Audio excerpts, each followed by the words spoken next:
సీత పూర్వంలో అనేక సుఖాలతో పెరిగింది, బాగా సుఖపడింది.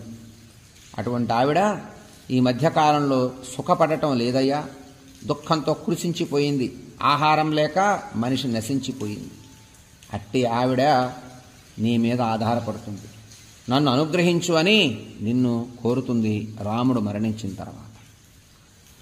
నేను బాగా ఆలోచించే ఈ నిర్ణయం చేస్తున్నాను, ఈ సలహా చెప్తున్నాను మహారాజా.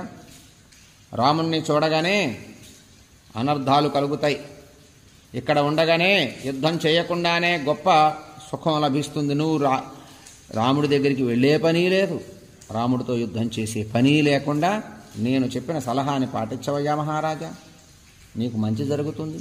మేమున్నాం కదా, మేము చూసుకుంటాం, ఈ నాటకాన్ని నడిపించు అన్నాడు మహోదరుడు రావణుడితో.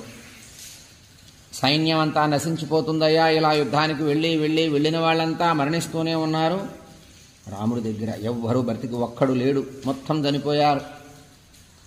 అనుమానంగా ఉంది, కుంభకర్ణుడు వెళుతుంటే కుంభకర్ణుడు ఏమవుతాడు అని. ఆ సమయంలో మనం ఈ ఆలోచన చేయాలి.